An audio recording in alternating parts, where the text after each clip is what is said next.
Assalamualaikum warahmatullahi wabarakatuh. Bismillah, innal hamdalillah nahmaduhu wa nasta'inuhu wa nastaghfiruh wa na'udzu billahi min syururi anfusina wa sayyiati a'malina. May yahdillahu fala mudilla lahu wa may yudlil fala hadiya lahu. Allahumma salli wa sallim ala sayyidina Muhammadin miftahi babi rahmatillah adada ma fi ilmillah salatan wa salaman daimaini bidawami mulkillah wa ala alihi wa sahbihi wa man walah wa man tabi'a sunnatahu wa qa'tada bihudah ila yaumi liqa'illah, amma ba'du. Yang kami hormati, yang kami muliakan segenap para habaib, anak cucu baginda Nabi besar Muhammad SAW, yang mana sabda Nabi, mereka adalah pengaman yang ada di muka bumi ini. Semoga Allah panjangkan usia mereka semuanya insyaallah. Khususnya orang tua kami Al-Habib Abdillah Al-Kaf dan segenap para habaib yang lainnya yang enggak bisa kami sebutkan namanya satu persatu tanpa mengurangi rasa hormat kami. Yang kami hormati segenap para ulama, para tuan guru, yang mana mereka ini adalah sirajul ummah, penerang daripada umat ini. Kita doakan para tuan guru kita yang hadir di tempat ini, Guru Hasruni dan semua guru-guru yang lain.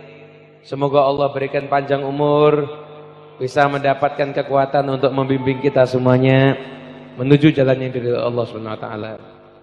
Hadirin wal hadirat yang dimuliakan Allah Subhanahu wa taala. Alhamdulillah, malam hari ini kita kumpul di tempat ini atas undangan dari keluarga besar Al-Habib almarhum ila rahmatillahil hayyul qayyum Sulaiman bin Saleh Al-Idrus. Besar harapan kita insyaallah amal-amal soleh kita di malam hari ini sampai kepada beliau. Dan semoga keluarga beliau insyaallah dicatat sebagai anak yang berbakti kepada kedua orang tuanya. Amal yang paling mudah untuk mendapatkan ridhonya Allah Subhanahu wa taala, yang mana amal itu tidak bisa dikalahkan oleh salat, enggak bisa dikalahkan oleh haji, enggak bisa dikalahkan oleh zakat, yaitu amal soleh berbakti kepada kedua orang tua. Berbakti kepada kedua orang tua, birrul walidain.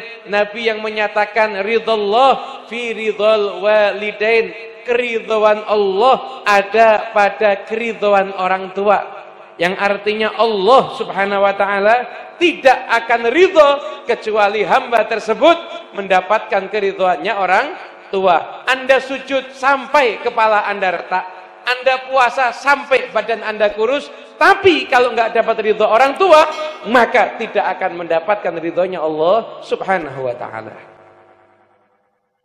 Salah seorang guru kami di Solo, Al-Idrus juga ini, Al-Habib Naufal Al-Idrus, kurang lebih 11-12 tahun yang lalu. Mungkin 12 tahun yang lalu Anda belum kenal, tapi kalau kami kenal dari kecil udah. Habib Naufal Al-Idrus ziarah ke Malaysia. Beliau mendatangi salah seorang habaib yang dianggap insya Allah wali besar yang ada di masa itu. Bernama Habib Ali bin Ja'far Al-Idrus. Al-Idrus lagi ini. Batu Pahat. Habib Ali bin Ja'far Al-Idrus Batu Pahat. Habib Ali bin Ja'far Al-Idrus ini Masya Allah wali min awliyaillah, orang luar biasa. Dan hebatnya beliau, di masa hidup beliau sangat jarang sekali orang bisa berfoto dengan beliau. Bahkan dikatakan dalam sejarah ulama yang bisa berfoto dengan beliau hanya 3 orang. Ya 3 orang yang masyhur, yang lainnya mungkin juga ada. Habib Anis Solo, Syed Muhammad Al-Maliki sama Habib Zain bin Smith ketika itu. Ketika Habib Novel ini sampai depan Habib Ali bin Ja'far Al-Idrus, kemudian beliau silaturahmi, minta doa, minta nasihat. Habib Ali menyampaikan, kamu tugasnya apa? Saya berceramah Habib, tolong sampaikan di setiap ceramah. Pesan seorang wali min auliyaillah di akhir-akhir usia beliau ini. Tolong sampaikan kepada semua orang. Musibah yang terjadi, baik musibah fid dunia ataupun musibah fid din, musibah zahiran ataupun musibah batinan, sebabnya karena banyak anak yang durhaka kepada kedua orang tua. Anda kalau cari satu kampung yang minum minuman keras sedikit, yang berzina nggak banyak hitungan jari, tapi saat ini di setiap rumahnya kaum muslimin, di situ ada anak yang berani membantah ucapan orang tua. Udah nggak istighfar lagi. Dulu anak sampai nyayal sama orang tua, mikir takut dosa istighfar. Anak sekarang sama sekali nggak dianggap dosa. Padahal Al-Quran jelas, wala taqul lahuma uffin. Jangan kamu berkata uff. Uff itu dikatakan pangkat yang paling rendah untuk sekedar kesal terhadap perintah orang tua. Uff gitu aja. Apalagi yang saat ini lebih daripada itu. Makanya birrul walidain ini kunci kesuksesan dunia akhirat. Begitu juga sebaliknya, durhaka kepada kedua orang tua adalah kunci kehancuran dunia sampai akhirat nanti. Wal'iyadzu billah min dzalik. Makanya ayo dengan kita meneladani keluarga Habib Sulaiman Al-Idrus, mari kita semuanya, jadilah kita semuanya anak-anak yang berbakti kepada kedua orang tua kita. Hubungan anak sama orang tua itu ada 5 macam. Ada anak nggak dapat barokah. Anak nggak dapat barokah. Siapa itu? Anak yang durhaka sama orang tua. Durhaka sama orang tua. Ini nggak dapat berkahnya itu. Menentang bahkan sampai menyakiti hati orang tua. Bahkan dikatakan bukan cuma nggak dapat berkah, dapat laknat. Durhaka sama orang tua. Yang kedua, anak nggak dapat berkahnya orang tua. Gimana? Kalau diperintah nggak mau. Kalau diperintah sering nawar. Nah, ambilkan ini. Nanti ya Bu, nanti ya Pak, tetap diambilin. Tapi ada tawaran. Ini udah nggak dapat berkah. Yang ketiga, anak yang diperintah mau, tapi sama kesel. Nah, ambilin itu. Ya, wajah nggak enak dilihat. Perintah orang tadi dilaksanakan, tapi wajah nggak enak dilihat. Ini nggak dapat berkah, tapi juga nggak dapat adab. Yang keempat, anak yang insya Allah dapat berkah dari Allah Subhanahu Wa Taala. Gimana? Anak yang taat sama orang tua, tiap diperintah senyum melaksanakan perintah orang tua. Yang kelima yang paling hebat. Yang kelima ini jangan ditanya. Di dunia senang, di akhirat senang, setiap nafas dalam hidupnya penuh kebahagiaan. Apa? Anak yang belum diperintah sama orang tua, udah mengerjakan yang diinginkan sama orang tuanya. Ini yang paling hebat. Makanya semangatnya kita jadi yang nomor terakhir ini. Sebelum orang tua minta, kita udah tahu apa yang diinginkan oleh orang tua. Hadirin yang dimuliakan Allah Subhanahu Wa Taala, berbakti sama orang tua ini nggak macam-macam dah. Pahalanya luar biasa dan yang paling tinggi lagi akan mendapatkan keridhaan Allah Subhanahu Wa Taala.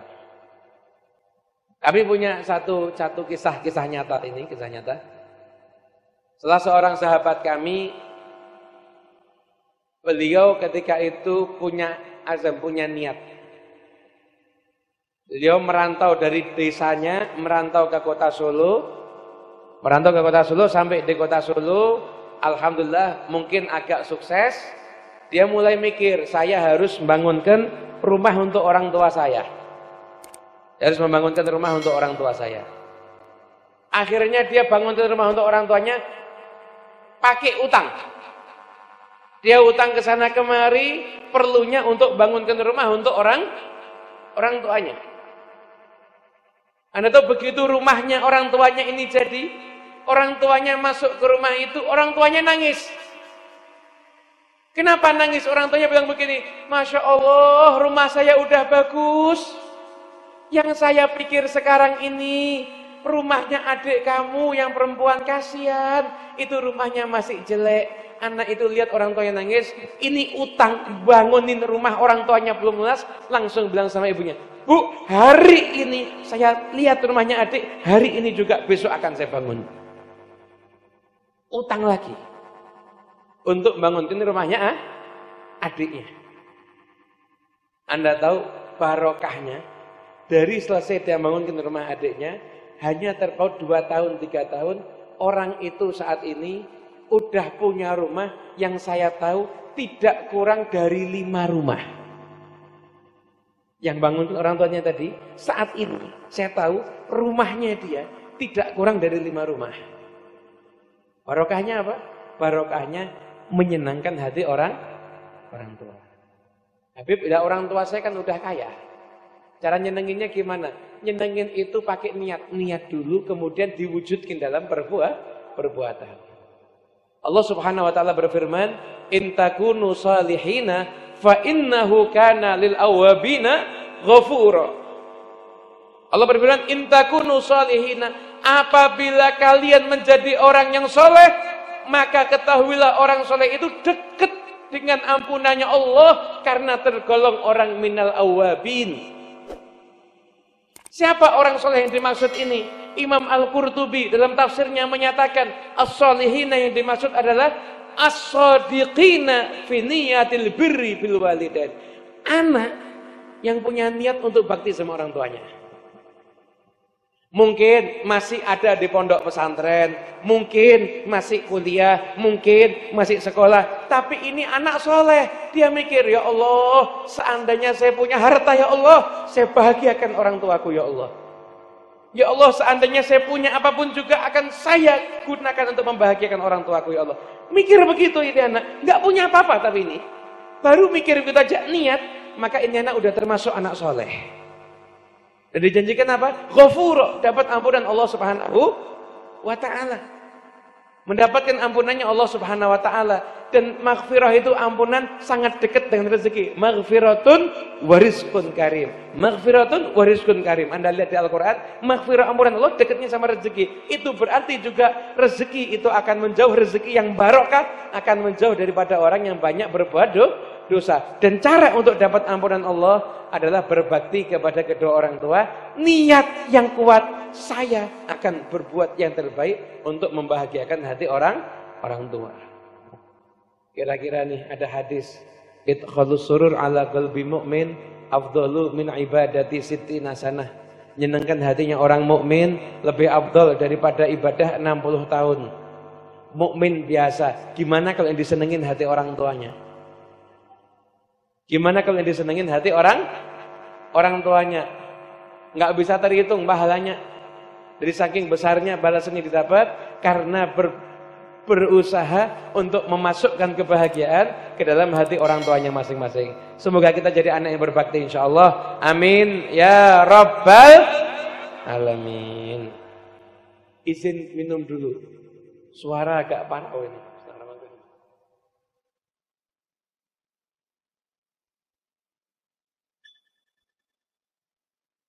Alhamdulillah. Lanjut ya. Udah ngantuk apa belum? Belum. Pokoknya sampai ada yang pengajian tidur saya doain bablas sekalian sudah. Hadirin yang dimuliakan Allah Subhanahu wa taala, berbakti sama orang tua ini kalau dibahas nggak ada habisnya dah. Banyak sekali kasus, banyak sekali contoh bagaimana kebahagiaan hidup itu mendatangi anak-anak yang mereka berbakti kepada kedua orang tuanya. Saya ambil satu contoh lagi. Saya nggak bicara ceritanya ulama dulu. Saya nggak bicara kisahnya ulama dulu. Masya Allah, tidak ulama dulu banyak. Tapi Anda kalau diceritain ulama yang dulu Anda alasan, loh itu kan dulu, sekarang udah beda. Ini saya ceritain aja orang-orang yang sampai sekarang masih hidup. Yang sampai sekarang masih hidup. Saya tuh hidupnya hampir setiap hari keliling. Kecuali hari Senin wajib ada di Solo. Senin wajib ada di Solo. Yang lainnya di Solo hukumnya sunnah. Lainnya pasti keluar. Jadi ketemu sama orang macam-macam, dapat kisah macam-macam. Anda mau cerita tentang ahli sholawat yang kami temui, hidupnya berkahnya luar biasa banyak. Di antara yang saya temui ini barokahnya orang tua. Ada seseorang tinggal di daerah Purworejo, Solo, Jogja, Purworejo. Kurang lebih 60 kilo sampai 70 kilo dari kota Solo. Mungkin 80 kilo juga sudah mungkin. Ada pengusaha beras. Pengusaha biasa. Orang soleh bukan ketika itu. Orang biasa. Sholat ya sholat. Jumatan ya sholat Jumat. Suatu ketika dia hadir satu pengajian. Kemudian di pengajian itu membahas tentang bakti sama orang tua. Tergerak hatinya dia mikir, ya Allah, saya ini hidup nggak pernah mikir ya, orang tua saya ini saat ini ridho nggak sama saya? Nggak pernah berpikir begitu. Akhirnya setelah itu dia pulang. Dia pulang, ajak istrinya, ajak anaknya. Dia datang ke rumah bapak ibunya diletakkan di kursi, dia duduk ada di bawah, dia cuci tangan bapaknya, dia cuci tangan ibunya, dia cuci kaki bapaknya, dia cuci kaki ibunya, airnya diminum oleh dirinya dan istrinya dan anaknya. Diminum, dirinya minum, istrinya disuruh minum, biar istrinya patuh sama mertuanya. Anaknya disuruh minum. Setelah itu bilang, Bapak Ibu mohon maaf, kalau selama saya hidup dirawat saya nyusahin Bapak dan Ibu. Semoga Bapak Ibu ridho sama saya. Nangis bapak ibunya, nak, bapak ridho sama kamu, nak. Cukup ngomong gitu aja. Beliau mengatakan, hari itu juga, beliau itu usahanya pedagang beras. Hari itu juga orderan beras meningkat drastis. Sekarang jadi pengusaha yang kaya raya. Setiap ngasih nasihat orang, nasihatnya cuma satu. Jangan lupakan satu ini ya, berbakti sama orang tua. Senangkan orang tua. Amal kecil, tapi pahala besar. Senangkan hati orang tua. Orang tua itu nggak melulu disenengin harus urusannya duit. Orang itu disenengin dengan cara dihibur, dihormatin, dipentingkan. Kalau Anda mau melakukan sesuatu, telepon, minta ridhonya, minta doanya agar dilancarkan semuanya. Selesai melaksanakan tugas, telepon, sampaikan alhamdulillah tugas sudah selesai, minta doanya, dipentingkan. Orang tua itu yang penting dipentingkan, nggak dilupakan. Dan sekarang anak zaman sekarang ini kadang-kadang nganggap ngasih duit udah cukup, tapi nggak pernah mentingkan orang tuanya. Yang penting transfer aja dah, cukup, nggak usah ditelepon, nggak apa-apa, udah tua juga kok. Itu zaman sekarang model begitu. Orang tua itu pengennya dipentingkan, anggap orang tua itu penting. Jadi kamu jangan melangkah dalam urusan-urusan yang penting kecuali kamu minta keridhoannya orang tua. Itu yang harus kita lakukan. Dan mohon maaf. Saya kadang menyampaikan ini di pondok pesantren. Mohon maaf untuk anak-anak muda yang udah belajar ada di pondok pesantren. Dia sampai di pondok pesantren, dia belajar, dia tahu fikih dan lain sebagainya, tapi nggak semuanya ini ada yang begitu. Tapi semoga yang di sini nggak ada. Saya doakan semua di sini pasti anak soleh semuanya. Ada anak-anak muda datang ke pondok pesantren, pulang dari pondok pesantren dia kan udah alim. Orang tuanya itu masih awam. Orang tuanya masih awam. Ketika dia sampai di rumah, dia lihat ibadahnya orang tuanya kelihatan lucu. Kenapa? Karena orang tuanya awam, dianya udah ngerti tentang ilmu agama. Akhirnya di dalam hati ada unsur menyepelekan orang tua. Begitu itu terjadi, maka tidak mungkin ilmunya akan dibuka futuh sama Allah Subhanahu wa taala. Ilmunya mandek di situ. Ngertinya cuma urusan zahir, tapi batinnya nggak terisi dengan ilmu. Kenapa? Karena syaratnya orang dapat ilmu barokah itu semangat, dapat ridhonya guru iya, dan mendapatkan doa restu dari orang tua. Itu baru orang mendapatkan ilmu yang manfaat. Ini kadang-kadang anak dari pondok manusiawi, udah ada bekal ilmu, setelah itu dia menyaksikan ada orang misalkan ibadahnya kok Dilihat ibadahnya, misalkan dianggap masih seada-adanya. Dia awal dia nyepelekan orang tuanya. Kadang-kadang sampai terucap, bukan gitu Pak, bukan gitu Bu, caranya salah, yang benar begini. Minterin orang tuanya kadang-kadang. Apakah nggak boleh anak nasihatin orang tua? Boleh, tapi ada ilmunya. Nasihat itu kalau dari bawah ke atas ada ilmunya. Jangan seakan-akan kamu menggurui, itu termasuk daripada adab. Termasuk adab. Anak nasihatin orang tua boleh, tapi dengan tidak cara menggurui. Kita sering dapat orang nanya, Habib, bagaimana orang tua saya ini nggak pernah sholat, caranya nasihatin gimana? Kamu langsung datang, kamu nyamperin pakai qala Allahu Ta'ala, qala Rasulullah, tambah nggak mau sholat orang tua kamu. Gimana yang benar? Cara yang benar, kamu duduk sama orang tua, duduk yang asik, tengah-tengah duduk, orang tua lagi aktivitas, kamu setelin ceramah tentang pentingnya sholat di YouTube sambil suaranya dikeraskan. Seakan-akan kamu lihat, tapi kamu maksud orang tua juga dengar. Itu namanya nggak menggurui, tapi nasihatnya sampai. Itu ya baru namanya berbakti kepada kedua orang tua. Ya, yang udah punya ilmu, jangan pernah kita merasa orang tua kita itu kalah ilmunya, enggak. Justru orang tua kita hebat. Kenapa? Karena ijtihad beliau, akhirnya kita mau masuk ke pondok pesantren. Ada cerita. Ada seorang ustadz terkenal alim, namanya Ustadz Soleh. Ada kesamaan nama, saya mohon maaf ini. Pokoknya kebetulan namanya Ustadz Soleh gitu aja. Namanya Ustadz Soleh. Ustadz Soleh ini alim, muridnya banyak. Suatu ketika Ustadz Soleh ini duduk sama muridnya bilang, besok bapak saya mau datang. Jadi siap-siap ya. Santri nanya, bapaknya kira-kira alim juga apa enggak? Lebih alim dari saya. Bapak saya ini lebih alim dari saya. Oke. Datang disambut sama santri. Udah, mulai dari Tola Al-Badru sampai Yahanana keluar semuanya sudah qasidahnya. Sambut, dilihat ternyata bapaknya tampilan orang awam. Tampilan orang awam. Kata santri, ya mungkin tawadhu karena alimnya, dia seakan-akan orang awam. Dilihat lagi gerak-geriknya, cara sholatnya awam banget. Kalau santri ditakwil, ya mungkin terus.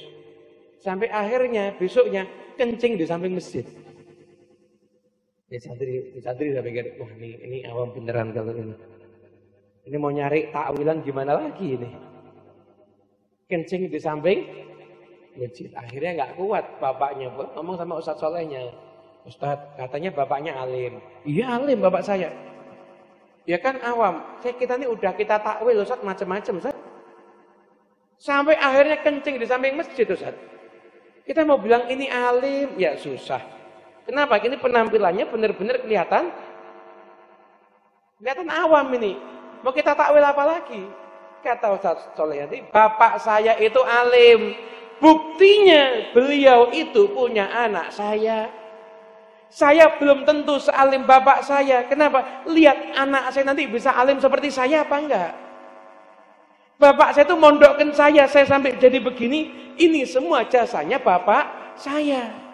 Tapi lah kok awam begitu? Ya itu yang goblok kakek saya. Punya anak kayak bapak saya. Ini namanya membela bapak mengorbankan kakek ini. Tapi jangan ditiru. Maksudnya pelajarannya, apapun yang kita miliki, kesuksesan kita, ini semuanya ada jasa dari orang tua. Hadirin yang dimuliakan Allah Subhanahu wa taala. Ayo kita berpikir nih, kita berpikir. Anda datang di Majlis Hall malam hari ini ya. Anda datang karena dekat, enggak juga. Ada yang dari jauh. Kan? Saya aja dari Solo datangnya. Saya aja datangnya dari Solo. Ada yang dari jauh. Sekarang pertanyaannya. Kenapa Anda yang dari jauh bisa datang, sedangkan mungkin ada yang dekat tapi nggak datang? Betul apa betul? Anda ini dari jauh datang, tapi ada yang dari dekat nggak datang. Betul apa enggak? Kenapa kok Anda datang? Kenapa kok Anda senang majelis begini? Kenapa kok Anda kejar hal? Anda berangkat ke Gresik, datang hal Habib Abu Bakar Gresik. Anda mungkin sebagian berangkat ke Solo, datang hal Solo. Padahal ada orang Solo nggak datang hal Solo, banyak malahan. Banyak. Hal Solo itu mayoritas malah bukan orang Solo. Dulu kalau ada orang dari Jawa Timur, kalau ke Solo nanya sama dari terminal, dari stasiun, tanya tempat hal, orang Solo nggak ada yang ngerti. Anda bayangkan kenapa sih? Kok Anda itu bisa di majelis ini? Kenapa kok Anda kejar hal yang jauh-jauh? Anda mungkin berangkat ke halnya guru sekumpul, Anda berangkat, Anda kejar hal-hal yang jauh-jauh, Anda kejar semuanya. Anda berangkat, Anda keluar Batang, Anda ziarah. Kenapa Anda ziarah Nabiullah juga ke Yaman, Anda berangkat. Berarti yang dekat belum tentu mereka hadir. Habib Abdullah bin Alawi Al-Haddad, beliau mengatakan, orang itu yang mau menempuh jalannya orang soleh, menempuh jalannya orang soleh, itu tidak mungkin bisa kecuali ada yang namanya ba'ith. Ba'ith itu motivasi, dorongan di dalam jiwa yang karena itu akhirnya menyebabkan orang mau mengerjakan amal soleh. Ba'ith ini kadarnya tiap orang berbeda. Ada yang nggak dapat. Bahkan belum mengatakan ada orang sampai mati nggak dapat, sampai umur 80 tahun nggak dapat, terjadi. Tapi ada orang dari kecil udah dapat. Ba'ith ini satu hal yang istimewa. Namanya ba'ith. Apa sebabnya ba'ith ini? Sebabnya ba'ith, dorongan motivasi jiwa ini sebabnya adalah macam-macam. Mungkin Anda pernah baca ayat Al-Quran, ada cerita tentang surga. Akhirnya Anda semangat mendengarkan tentang surga. Akhirnya Anda semangat untuk beramal amal soleh. Mungkin aja terjadi. Mungkin juga terjadi karena Anda ada cerita tentang neraka. Akhirnya Anda takut masuk neraka. Kemudian Anda beramal soleh. Mungkin aja terjadi seperti itu. Mungkin aja terjadi. Itu yang namanya ba'ith. Jadi ada sebabnya karena terghib, ada sebabnya karena terhib, dan ada pula sebabnya karena berbagai macam dorongan motivasi jiwa yang lainnya. Namanya ba'ith. Adik baca Quran bisa, baca hadis bisa, baca nasihatnya ulama pun juga bisa. Itu namanya ba'ith. Hadirin yang dimuliakan Allah Subhanahu wa taala, ada juga ba'ith itu sebabnya karena Anda beramal soleh di waktu yang istimewa. Anda mungkin beramal soleh hari Jumat, sedangkan hari Jumat itu ada satu rahmat yang turun, yang minta nggak akan ditolak sama Allah. Anda beramal di waktu itu, Anda jadikan orang istimewa. Mungkin terjadi. Atau di hari Asyura, atau di malam Jumat, atau di malam-malam istimewa, di malam Ramadan, di malam Lailatul Qadar. Anda beramal, Anda mendapatkan ba'ith, namanya dorongan. Jadi karena ta'arud li nafahatillah, usaha Anda untuk mencari rahmatnya Allah Subhanahu wa taala. Anda mungkin bangun malam. Bisa jadi. Karena itu Anda akhirnya jadi orang yang beramal soleh. Atau bisa jadi juga mungkin karena Anda memandang orang soleh atau Anda dipandang oleh orang soleh. Anda memandang orang soleh atau Anda dipandang oleh orang? Mungkin aja terjadi. Anda datang ke suatu majelis, namanya wali itu kan ada di mana-mana ya. Namanya wali ada di mana?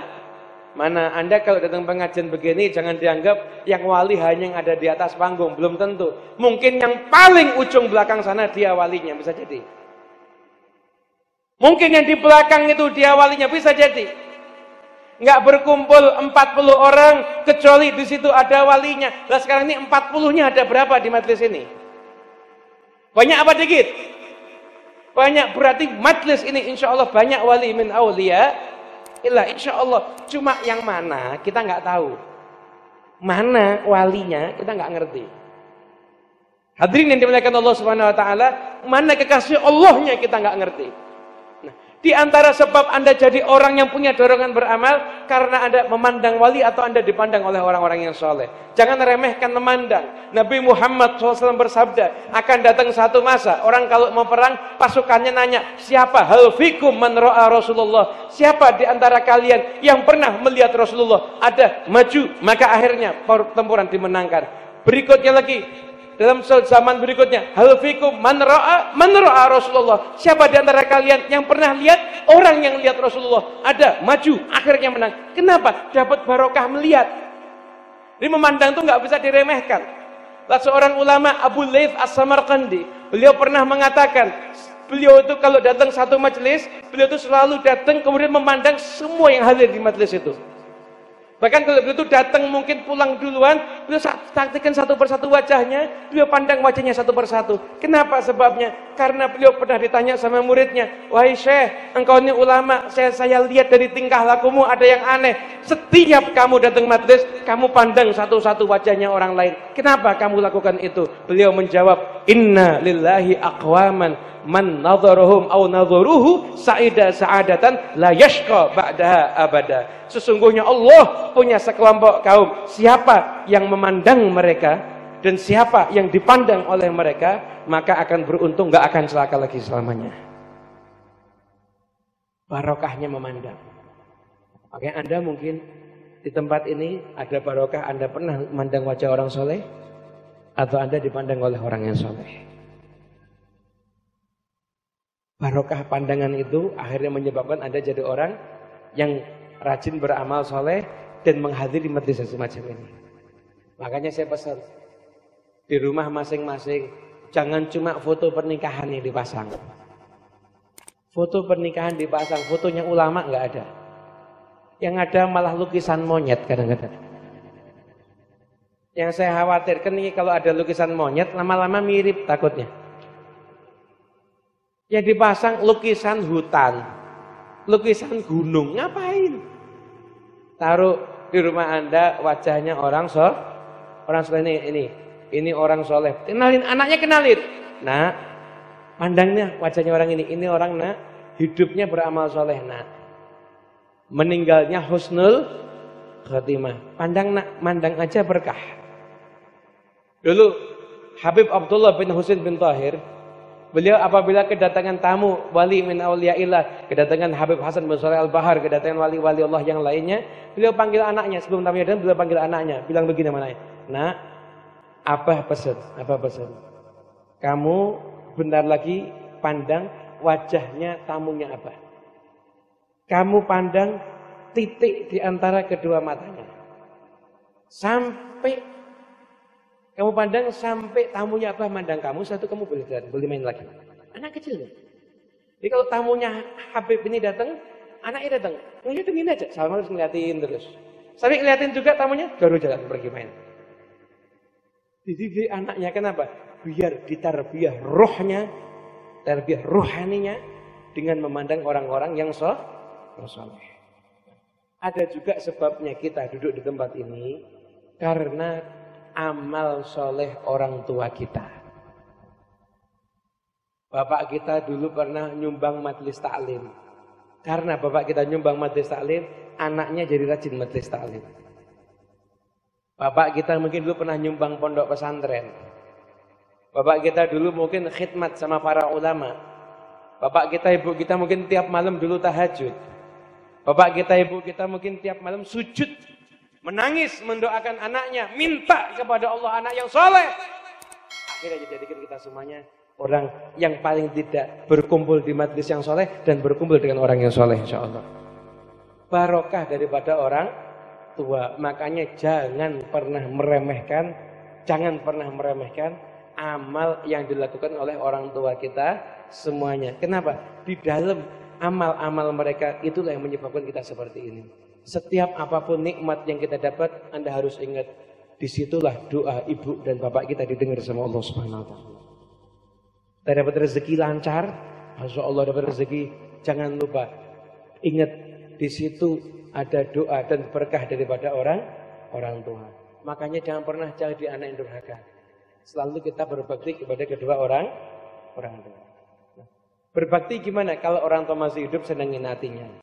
Kalau orang tua udah meninggal, yang macam ini nih. Punya keluarga diundang datang, punya teman-teman diundang hadir, setelah itu duduk bareng-bareng kita bersama mendoakan orang tua. Ini namanya berbakti kepada kedua orang tua setelah meninggalnya orang tua. Ini caranya. Ini caranya. Terus amalnya sampai apa enggak? Oh, jangan mikir begitu. Yakin sampai. Yakin pasti sampai. Ya cerita lagi. Saya tuh kalau cerita, saya senang cerita yang nyata-nyata aja, yang real aja, yang ada. Di Solo itu dulu ada ibunya itu berarti apa? Ustadzah. Di sini nggak ada ibunya ya. Istrinya guru namanya apa? Ibu guru berarti. Ibu guru sekolahan itu. Ini kalau di Jawa namanya Ibu Nyai. Ada Ibu Nyai soleh namanya Ibu Nyai Sofiah Umar. Ibu Nyai ini uniknya punya amalan. Setiap hari Jumat itu apa yang dia miliki, dia punya uang, dia beli nasi bungkus dan dia bagi-bagikan kepada orang-orang tetangga sekitar, utamanya yang nggak mampu. Sampai akhirnya setelah seorang muridnya nanya, Ibu Nyai, saya mau nanya, Anda ini kok semangat bener?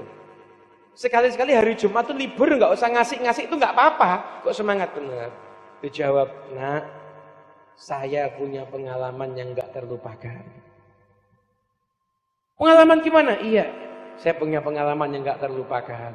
Apa pengalamannya? Pengalaman saya, nak, saya dulu pernah bulan Ramadan, adik saya yang ngasuh pondok pesantren datang. Dia bilang begini, Kak, saya mau buat ngaji Ramadan sama santri, tapi saya mau beli kitab, saya nggak punya duit.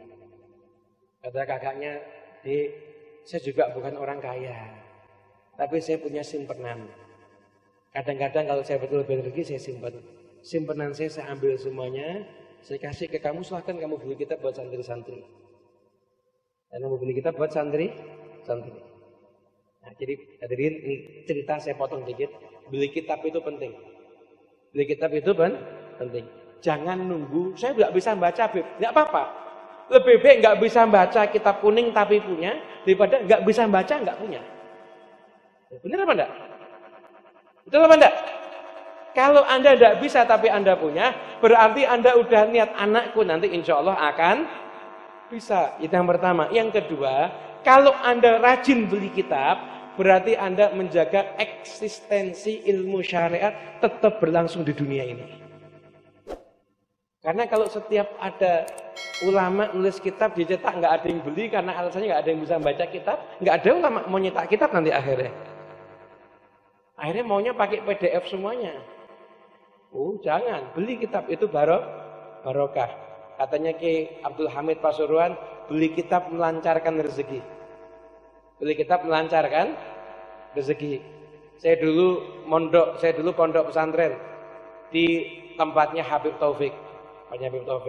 Saya dulu punya niatan. Saya waktu masuk pondok pesantren saya punya niat, saya tidak mau minta uang sama orang tua. Orang tua ngasih saya terima. Orang tua nggak ngasih saya nggak akan minta, saya mau sabar. Kenapa? Saya nggak mau jadi bebannya orang tua. Karena saya waktu itu masuk pondoknya agak telat. Saya lulus kuliah dulu baru saya masuk ke pondok pesantren. Akhirnya ya saya hidup ya apa adanya dulu. Kalau punya uang ya disimpan. Saya masih ingat dulu saya pernah makan, yang saya makan itu harganya nilai nggak sampai Rp1.000. Nasi setengah 500, kerupuk 1 100, sama tahu 1 300. Itu total Rp900 yang saya makan. Saya pernah mengalami yang semacam itu. Nah, sampai ketika itu saya pernah dapat rezeki min haitsu la yahtasib wa la yaktasib. Ini tidak diduga nggak kerja. Tiba-tiba dapat rezeki nomplok 1 juta. Saya mikir, Masya Allah, zaman itu, zaman mondok saya, tahun 2009 ketika itu, 1 juta, Masya Allah. Ini paling enggak, ini bisa buat, ya enggak tahu tempe lagi, rawon ini sekarang makannya saya ini. Mikirnya begitu waktu itu. Namanya murid baru masuk pondok, cerita sama Habib Taufik. Ustaz, alhamdulillah dapat rezeki Ustaz. Berapa? 1 juta. buat beli kitab ya. Nanti uangnya diganti sama Allah. Waduh, nggak jadi rawan ini akhirnya. Balik beli kitab lagi. Ya dan perintah guru mau diapain? Tapi sempat makan enak lah 1-2 hari makan enak atau sempat. Tapi habis itu ya kembali normal, tahu, kecap, tempe, kerupuk, kembali lagi. Hadirin yang dimuliakan Allah Subhanahu wa taala. Nah, jadi ini ibunya Sofia ini kan adiknya datang. Kasih uang. Nih, buat beli kitab. Terima sama adik, makasih Kak. Adiknya pergi nggak tahu, kakaknya udah nggak punya duit lagi. Ini Bu, ini ada Allah. Semoga amalnya sampai untuk bapak dan ibu kami. Doa begitu. Perjalanan Ramadan, di pertengahan Ramadan ibunya Sofia mimpi. Ketemu sama perempuan yang sangat cantik. Tanya, siapa kamu? Nah, saya ini ibumu Fatimah. Loh, kok cantik begini? Nah, terima kasih banyak. Kirimannya udah saya terima. Sekarang saya berbahagia. Mulai hari itu beliau tidak pernah sedekah kecuali diniatin untuk orang tuanya. Enggak pernah sedekah kecuali diniatkan untuk orang tuanya. Nah, barokahnya daripada bersedekah dan mendoakan orang tua. Yang semacam ini termasuk bagian dari mendoakan orang tua. Anda kalau orang tua udah meninggal, Anda peduli, Anda ingat, Anda doakan, Anda buat tahlil, buat hal semacam ini, nanti pasti kalau Anda meninggal dunia, Allah akan munculkan orang yang mendoakan Anda. Kalau seandainya Anda mungkin meninggal, Anda nggak punya keturunan, Allah gerakkan orang lain untuk mendoakan Anda. Pasti. Kenapa? Berbakti sama orang tua itu amalan yang seperti utang, yang bayar Allah Subhanahu wa taala. Seakan-akan jadi kalau bakti sama orang, kita ngasih utangan kepada Allah. Ngasih hutangan kepada Allah. Seakan-akan kita ngasih hutangan kepada Allah Subhanahu wa taala. Seakan-akan begitu. Nanti yang akan bayar Allah Subhanahu wa taala. Makanya ayo hadirin yang dimuliakan Allah Subhanahu wa taala, mari kita semuanya jadi anak yang soleh, anak yang rajin mendoakan orang tua. Habib, bagaimana orang tua saya sudah meninggal dunia, saya sekarang belum sempat berbakti. Apa yang harus saya lakukan, Habib? Kalau Anda pengen nyenengin orang tua Anda yang udah meninggal dunia, doakan, sedekah, dan jangan lupa jadilah diri Anda itu orang yang soleh. Jadilah diri Anda itu orang yang soleh. Orang tua yang udah meninggal di alam kuburnya, nggak ada yang lebih bahagia dibandingkan ketika menyaksikan keturunannya menjadi orang yang soleh. Nah, saya ingatkan, Anda mungkin ada yang dalam hati batin protes. Ya Habib Abdillah kan enak bisa buat begini. Beliau mampu. Anda mungkin, lah saya kan nggak mampu. Buat segini, dan ngundang Habib, ada yang dari Solo lagi. Ngundang Habib dari jauh-jauh, diundang semuanya. Ngundang para tuan guru, Masya Allah. Saya kan nggak mampu. Anda sedekah sama orang tua itu bukan nilai materinya. Yang penting ingatnya Anda. Jadi kalau Anda misalkan Anda nggak mampu, Anda nggak punya duit, bisa. Anda cari tempat TPA, anak belajar ngaji itu ya, tempat guru-guru itu. Anda lihat di TPA itu santrinya ada berapa?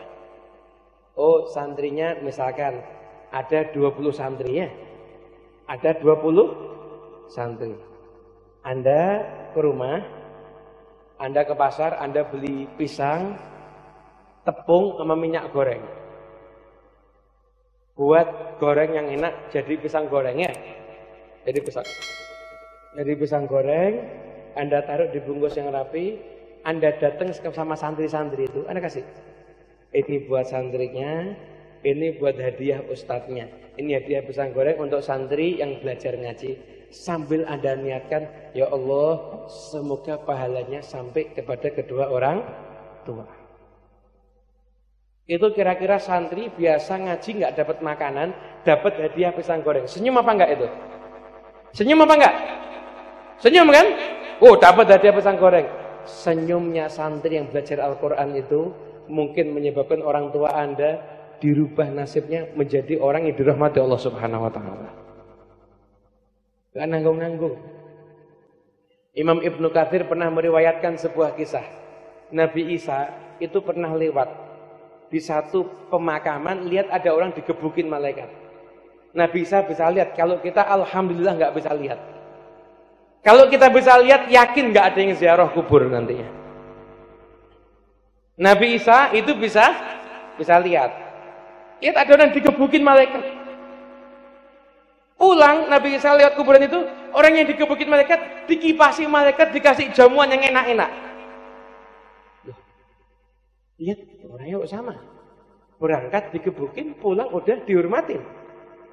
Malam munajat sama Allah, ya Allah, ana ruhuk. Saya minta petunjuk ya Allah. Akhirnya dapat jawaban suara. Orang itu memang orang ahli maksiat. Orang itu memang orang yang ahli maksiat. Tapi tadi kalau ketika kamu berangkat, jatahnya dia diazab. Nah, ketika kamu jalan, dia itu punya anak. Ketika dia mati, dia ninggal anak kecil. Anak kecilnya ini ketika itu sore itu sedang belajar mengucapkan Bismillahirrahmanirrahim. Jadi kata Bismillahirrahmanirrahim bukan dari zaman Nabi Muhammad, tapi udah dari zaman terdahulu. Innahu min Sulaiman wa innahu Bismillahirrahmanirrahim. Jadi udah ada Bismillahirrahmanirrahim dari dulu itu. Anaknya baru belajar mengucap Bismillahirrahmanirrahim. Kata Allah, saya malu anaknya nyebut namaku Ar-Rahman Ar-Rahim. Masa bapaknya saya siksa? Saya ganti siksaannya, saya hilangkan, saya ganti kehormatan berkat anaknya belajar Bismillahirrahmanirrahim. Bayangin nih, kita ngasih santri TPA, dia belajar Quran, orang tua kita dimuliakan sama Allah karena kita ngasih santri TPA tadi itu. Kira-kira pisang goreng mahal apa enggak? Sama pulsa Anda sebelum mesti mahal pulsa Anda, insya Allah. Betul apa betul? Nah, cuma jangan terus Anda pakai banyak minta. Cuma ngasihnya kan pisang goreng, jangan banyak permintaan. Ustaz, saya minta dibacakan Al-Fatihah ila ruhi. Nggak usah pakai Al-Fatihah ila ruhi. Sampai insya Allah. Kenapa? Karena Anda ngasihnya cuma pisang goreng. Jadi jangan banyak permintaan. Ya, yang pantas saja ya. Yang pantas saja. Habib saya tuh kepengennya pakai baca Yasin. Pakai baca Yasin boleh, tapi jangan pisang goreng. Nasi bungkus, ayam bakar wong Solo, Anda beli, kasihkan ke anak-anak TPA. Boleh Al-Fatihah, tahlil pakai Yasin, tidak apa-apa itu. Kenapa? Ya masih layak aja. Jangan datang sama Ustadz ini ada pisang goreng untuk santri. Saya minta tolong Ustadz bacakan Al-Fatihah, Tabarok, Waqiah, Yasin, tahlil, la ilaha illallah 1000 kali. Itu kalau saya jadi ustadznya, mas, kamu makan sendiri, kamu baca sendiri. Yang pantas saja. Tapi usaha kecil, ini kecil, remeh. Tapi akhirnya akan bisa menyampaikan kepada orang tua. Shallallahu ala Nabi Muhammad. Hadirin yang dimuliakan Allah Subhanahu wa taala, bab berbakti kepada kedua orang tua udah kita sampaikan, dan acara hal ini adalah termasuk syiarnya Ahlus Sunnah wal Jamaah. Saya mau menyampaikan nasihat yang sangat penting sekali. Anda hidup di akhir zaman ini, saat ini zaman penuh fitnah. Zaman penuh fitnah. Tidak setiap orang bicara agama dia layak untuk Anda jadikan panutan. Enggak bisa sembarangan ini zaman. Ini zaman beda. Falaisa man idda'a fahman minal kitabi was sunnah yusahhu qawluhu aw yu'tamad. Walakin madaru dzalika biwasitatis sanad. Nasihatnya Habib Umar bin Hafid. Tidak setiap orang yang dia berbicara Al-Quran, hadis, maka semua ucapannya akan kita ambil dan kita jadikan pegangan. Enggak. Akan tetapi kita harus lihat sanad keilmuan dan sanad sikap dari orang tersebut nyambung apa enggak sampai dengan baginda Nabi besar Muhammad SAW.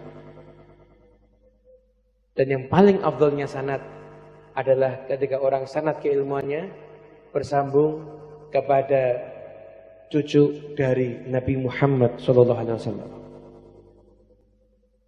Saya nggak pernah bilang cucunya Nabi nggak punya salah. Cucunya Nabi habaib punya salah banyak. Banyak mungkin oknum habaib yang bersikap kurang baik, yakin banyak. Akan tetapi kita harus ingat bahwasanya habaib itu kita disuruh mencintai mereka bukan karena mereka soleh, bukan karena mereka alim, bukan karena mereka terkenal, bukan karena mereka tokoh, akan tetapi karena mereka itu dalam diri mereka ada darah Nabi Muhammad SAW. Datang orang ke tempat kami, kemudian menyampaikan dalam satu majlis, ada satu utusan begitu bilang begini, Habib, ini ada tamu penting, dia bawa rambutnya Rasulullah.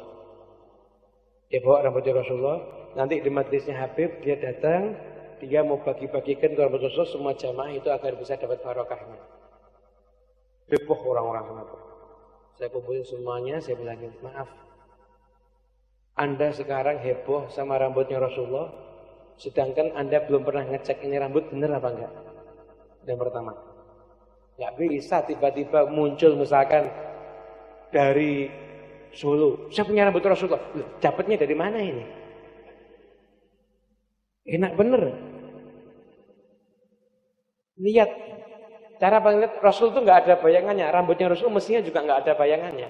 Ngecek paling gampang gitu aja. Rasul itu nggak ada bayangannya, mestinya rambutnya Rasul juga nggak ada bayangannya, mestinya begitu. Ada yang orang asli punya, ada. Sanad jelas soalnya, dia tahu ketemu dari mana.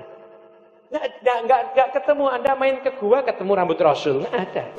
Itu rambutnya hantu, itu nggak ada ketemu itu.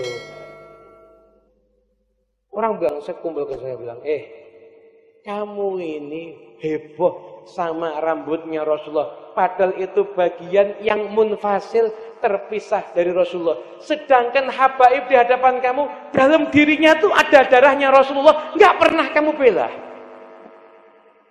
Kamu bingung sama rambutnya Nabi, ini yang ada darahnya Nabi nggak pernah kamu urus. Nggak pernah kamu bela yang ada darahnya Nabi itu di hadapan kamu. Kamu bingung sama yang rambutnya Nabi yang nggak jelas. Katanya nggak jelas karena memang nggak ada sanadnya. Sanadnya dapat dari mana? Nggak sembarangan. Orang bisa dapat rambutnya Rasulullah Shallallahu Alaihi Wasallam. Saya katakan di sini penting saat ini dan hadirin Allah Subhanahu Wa Taala. Anda kalau mau cari guru, Anda kalau mau cari panutan, siapapun lah. Ini entah habibkah, entah gurukah, entah kiaikah, entah ustadzkah, entah orang syekhkah. Kalau perlu terbang. Kalau perlu jalan di atas air sekalian. Jangan pernah Anda anggap hebat. Kecuali ilmu yang dia dapat. Ilmu yang sampai ke Anda, menjadikan Anda takut sama Allah. Cinta Rasulullah. Cinta sama habaib. Cinta sama para ulama. Mengikuti syariat. Mencintai sunnahnya Nabi. Dan husnudzon kepada kaum muslimin. Kalau ilmu yang Anda dapat dari dia seperti itu, ilmu yang Anda dapat dari dia seperti itu, maka ilmunya insya Allah ilmu yang jadi ilmu barokah insya Allah. Nabi udah nyampaikan di akhir zaman yang paling Nabi khawatirkan siapa? Bukan Dajjal. Dajjal kamu udah tahu. Yang saya khawatirkan ulama ulama yang buruk. Alimul lisan jahilul qalbi wal amal. Lisan pinter alim, hati amal nggak ada sama sekali, kosong. Itu yang paling dikhawatirkan oleh Rasulullah Sallallahu Alaihi Wasallam. Pedoman buat kita. Makanya sekarang ini Anda nggak ada salahnya kalau mau menjadikan tokoh, Anda istikharah dulu, layak nggak tokoh ini saya ikuti? Karena udah fitnah sekarang ini. Anda memasukkan anak Anda ke pondok pesantren, istikharah dulu. Layak enggak anak saya ke tempat sini? Kalau perlu Anda mengundang orang pengajian, istikharah dulu. Layak enggak orang ini diundang? Layak apa enggak? Anda istikharah dulu, kenapa? Takutnya ilmu yang Anda dapat bukan ilmu yang mengurus warisan Nabi Muhammad, tapi ilmu yang di situ ada fitnah. Ilmu yang di situ ada fitnah. Dalam jiwa kita harus ada perkara ilmu yang menyebabkan kita takut sama Allah, cinta Rasul, cinta dengan syariatnya Nabi, cinta habaib, kiai semuanya, dan kita husnudzon kepada semua kaum muslimin. Sekarang ini gerakan banyak muncul, bagus, saya setuju dah. Mari kita bertoleransi dengan non-muslim, oke, setuju dah. Mari kita husnudzon dengan orang-orang yang mabuk-mabukan, minum-minuman keras, oke, saya setuju. Tapi kenapa kamu yang bilang husnudzon sama non-muslim, husnudzon sama orang yang minum-minuman keras, kalau ada muslim yang duduk, kumpul, zikir, ada orang ikut pengajian, tapi nggak sama dengan kamu, itu kamu musuhi. Kenapa nggak kamu husnudzon? Padahal yang mereka yang sama dengan kamu lebih layak untuk kamu husnudzoni, lebih layak untuk kamu ikuti, lebih layak untuk kamu punya prasangka baik sama dia. Ini ilmu yang manfaat, dan Anda hidup di zaman yang ngeri. Ini di zaman yang penuh dengan fitnah. Hadirin yang dimuliakan Allah Subhanahu wa taala. Nabi punya cincin. Nabi punya cincin. Cincin Nabi ini ketika wafatnya Nabi dipakai sama Sayyidina Abu Bakar As-Siddiq. Setelah Sayyidina Abu Bakar meninggal dunia, cincinnya Nabi dipakai oleh Sayyidina Umar bin Khattab. Lalu Sayyidina Umar bin Khattab meninggal dunia, cincinnya Nabi dipakai sama Sayyidina Uthman. Ketika di masa Sayyidina Uthman bin Affan, cincin ini jatuh ke sumur. Cincin ini jatuh ke sumur. Orang ribut nyari semuanya, tapi cincin itu nggak pernah ditemukan lagi. Maka mulai saat itu juga terjadilah yang namanya muslim membunuh muslim yang lainnya. Muslim membunuh muslim yang lainnya. Zaman sebelum Sayyidina Uthman belum ada muslim membunuh muslim, belum ada. Sayyidina Uthman itu meninggal dunia yang membunuh kemungkinan besar orang Islam. Sayyidina Ali yang membunuh juga orang yang beragama Islam. Sayyidina Ali itu yang bunuh bukan agama Islam lagi. Hafal Quran, tiap hari puasa, tiap malam tahajud. Yang bunuh Sayyidina Ali bin Abi Thalib. Dan dia ketika membunuh Sayyidina Ali, dia menganggap tidak ada amal yang lebih saya banggakan dibandingkan membunuh Ali bin Abi Thalib. Ibn Muljam. Yang bunuh Sayyidina Hasan kemungkinan muslim. Yang bunuh Sayyidina Husain jelas muslim. Terjadi muslim membunuh muslim. Awal kapan asal mulanya? Ketika terjatuh cincinnya Nabi Muhammad SAW ke dalam sumur. Ulama mengatakan, ketika ada pusaka Nabi yang hilang, maka berarti sudah saatnya itu turun musibah dari Allah Subhanahu wa taala. Pasti akan terjadi fitnah di kalangan umat. Dan sekarang ini kita lihat yang hilang apalannya lagi sekarang. Pusakanya Nabi udah nggak ada sekarang ini. Ada yang punya cincinnya Nabi yang ada di sini? Nggak ada, taruh museum semuanya kan? Yang kita punya sekarang ini tinggal apa? Sunnahnya Nabi. Sunnahnya Nabi sekarang udah mau hilang. Jarang orang mengerjakan sunnah. Jarang orang yang mengerjakan sunnah. Sunnahnya Nabi udah ditinggal. Kalau dulu orang-orang soleh mengerjakan sunnah Nabi, kenapa sunnah Nabi kamu kerjakan? Ya karena itu sunnahnya Nabi Muhammad. Sekarang orang mengerjakan sunnah, ditinggalkan sunnah. Alasannya apa? Ya karena itu kan cuma sunnah. Sunnahnya Nabi hilang di antara kita sekarang ini. Bas. Modal terakhir tinggal satu ini aja. Mahabbah kepada Nabi Muhammad SAW. Yang kita miliki tinggal ini. Yang kita miliki tinggal cinta sama Nabi. Ini yang kita miliki tinggal ini aja. Ini kalau cinta sama Nabi ini hilang, Anda punya apa sekarang? Untuk membentengi umat ini dari bala, Anda punya apa? Anda nggak punya apa-apa. Yang Anda punya mahabbah kepada Nabi Muhammad SAW. Makanya saya yakin sekali insya Allah bangsa Indonesia ini akan selalu dijaga sama Allah Subhanahu wa taala. Akan selalu dijaga oleh Allah Subhanahu wa taala. Dan perlu kita sampaikan, yang menjadikan bangsa kita aman bukan politikusnya, bukan orang yang rebutan kursi di parlemen, tapi yang menjadikan bangsa kita aman masyarakat yang kumpul duduk bareng mengekspresikan cintanya kepada Nabi Muhammad SAW. Yang baca maulid ini loh, ini yang buat negara kita jadi aman. Ini kalau nggak ada kita ini nggak tahu nasibnya gimana, maksiat di mana-mana udahan kok. Yang nikah sejenis udah ada, yang homo banyak, lesbi banyak, durhaka banyak. Apa sih, kenapa kita ini udah layak dapat musibah, kenapa nggak dikasih musibah? Ini nih masih ada yang cinta-cinta sama Nabi Muhammad, masih ada yang rindu sama Nabi, masih ada yang doa pengen mimpi jumpa Nabi. Ini yang menjadikan mahabbah ini pusaka yang kita miliki untuk hidup di akhir zaman ini. Makanya jangan pernah hilangkan mahabbah kita kepada Nabi Muhammad dan kepada semua yang dicintai oleh Nabi Muhammad. Hiduplah kita dengan mahabbah. Carilah majlis yang menjadikan Anda bermahabbah kepada Nabi Muhammad. Carilah guru yang menjadikan Anda bermahabbah kepada Nabi Muhammad. Itu yang akan buat Anda selamat ada di akhir zaman ini. Nah, karena itu akhir zaman saya ingatkan lagi, jangan pilih pondok pesantren, jangan pilih pondok pesantren kecuali di pondok itu diajarkan cinta kepada Rasulullah SAW. Jangan Anda pilih majlis kecuali majlis itu mengajarkan Anda cinta kepada Nabi Muhammad.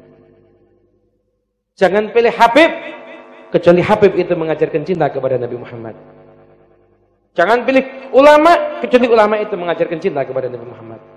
Yang bisa jadi modal Anda adalah pulang dari majlis ini kita semuanya jadi anak yang berwalidain, dan yang kedua selamatkan diri kita di akhir zaman dengan kita tetap istiqamah mencintai dan meneladani Nabi Muhammad SAW. Ini yang akan jadi kunci keselamatan untuk kita semuanya. Kita udah dicekoki beritanya tentang berita artis semuanya sekarang ini. Dulu sebagian ulama yang zuhud itu nggak mau kalau pengajian ada panggungnya model begini, nggak mau mereka, nggak mau. Tapi setelah itu datang sampai muncul satu fatwa dari ulama Mesir mengatakan apa? Pengajian harus pakai panggung semewah mungkin. Kenapa? Lah kalau artis-artis, orang-orang sebagian yang bisa dikatakan fasik difasilitasi dengan hal yang sangat mewah yang menarik pandangan orang untuk melihat, padahal yang diajarkan bertentangan dengan Nabi Muhammad. Yes, yang mengajarkan ajaran Nabi Muhammad lebih harus difasilitasi agar terlihat mewah. Makanya Masya Allah, ini karena halnya Al-Idrus ini kelihatan makomnya Al-Idrus beneran ini. Al-Idrus itu makomnya mewah. Itu makomnya mewah. Ini malam ini saya lihat, Masya Allah, panggungnya mewahnya luar biasa. Banyak hiasan dan lain sebagainya. Majlisnya luar biasa. Insya Allah ini majlis nyambungkan kita kepada Nabi Muhammad. Semoga kita semua hadir sambung kepada Nabi Muhammad. Ya Rabbi, ya Allah, jangan sampai di antara kita yang hadir di majlis ini yang terpisah hubungannya dengan Nabi Muhammad. Jadikan kami semuanya selalu merindukan Nabi Muhammad. Jadikan Nabi Muhammad selalu di dalam khayalan kami. Nabi Muhammad selalu dalam bayangan kami. Ya Rabbi, ya Allah, jadikan kami semua pecintanya Nabi Muhammad SAW. Ya Rabbi, ya Allah, teruntuk orang tua kami yang sudah meninggal dunia, berkat Nabi Muhammad, ya Allah, lapangkan kubur orang tua kami. Terima amal solehnya, naikkan derajatnya Allah, muliakan dirinya dunia wal akhirah. Ya Rabbi, ya Allah, orang tua kami yang masih hidup, berkat Nabi Muhammad, ya Allah, berkat Nabi Muhammad, ya Allah, panjangkan usia orang tua kami, ya Allah, panjangkan usia orang tua kami, ya Allah. Jadikanlah kami anak yang bisa membahagiakan orang tua kami, ya Allah. Ya Rabb, ya Allah, kami mohon, ya Allah, kami mohon, ya Allah, dengarkanlah permohonan kami, ya Allah. Jangan sampai orang tua kami meninggal dunia sebelum menyatakan ridhonya kepada kami semuanya, ya Allah. Ya Rabb, ya Allah, ampuni semua kesalahan kami, ya Allah. Jangan jadikan dosa kami menjadi kami orang-orang yang buruk. Jangan jadikan dosa kami menjadi kami penghalang dari Nabi Muhammad. Jadikan kami orang yang hidup dengan mahabbah. Jadikan mesin mahabbahku dalam hati kami semuanya. Ya Rabb, ya Allah, teruntuk semua keluarga besar Al-Habib Sulaiman Al-Idrus. Semoga insya Allah dia catat menjadi anak yang berbakti kepada kedua orang tuanya. Anur Al Habib Abdullah Al-Kaf. Semoga Allah berkahi majlisnya, Allah berkahi semua perjuangan dakwahnya, Allah berkahi semua keluarganya, dan semua yang hadir, para habaib, para guru-guru kita, kita. Semoga Allah panjangkan usianya dalam ketaatan, sehat walafiat, bisa bimbing kita semuanya. Dan semua yang hadir di tempat ini, semoga Allah panjangkan usianya. Semoga Allah perjumpakan kita dengan Nabi Muhammad. Semoga Allah perjumpakan kita dengan Nabi Muhammad. Semoga Allah perjumpakan kita dengan Nabi Muhammad. Ya Rabb, ya Allah, jangan Engkau cabut nyawa kami sebelum kami bermimpi berjumpa dengan Nabi Muhammad. Ya Rabb, ya Allah, jangan Engkau cabut nyawa kami sebelum kami bermimpi berjumpa dengan Nabi Muhammad. Jadikan idola kami Nabi Muhammad. Ya Allah, jadikan idola kami Nabi Muhammad. Jadikan tidak ada tempat di hati kami kecuali untuk Nabi Muhammad. Ya Allah, jadikan kami pecinta Nabi besar Muhammad SAW. Kami hidup mencintai Nabi Muhammad. Anak kami pecinta Nabi Muhammad. Keturunan kami pecinta Nabi Muhammad. Dan kami menghadapmu ya Allah dalam keadaan mencintai Nabi Muhammad SAW. Engkau cabut nyawa kami dalam keadaan husnul khatimah. Allahumma inna nas'aluka al-afiyah wa dawamal afiyah wa tamamal afiyah wa syukral afiyah. Allahumma fil lana wa li walidina wa li masyayikhina wa muallimina wa dhil huquqi alaina waftah alaina wa ala auladina wa talabatna futuhal arifin wa faqina ya iyyahum fid din wa alim wa mutawil wa dina yawm aswa'i sabil. Sallallahu ala sayyidina Muhammadin sallallahu alaihi rabbil alamin bisiril Fatihah. Ar-Rahman Maliki yaumiddin iyyaka na'budu wa iyyaka nasta'in Asyiratul mustaqim suratul ladzina an'amta 'alaihim ghairil maghdubi 'alaihim waladdallin amin. Mungkin hanya ini yang bisa kami sampaikan. Mohon maaf apabila ada kesalahan ucapan kami atau mungkin penyampaian kami terlalu panjang. Mohon maaf yang sebesar-besarnya terutama kepada para habib dan para tuan guru. Wallahu minkum wallahu muwaffiq ila aqwamit thoriq. Assalamualaikum warahmatullahi wabarakatuh.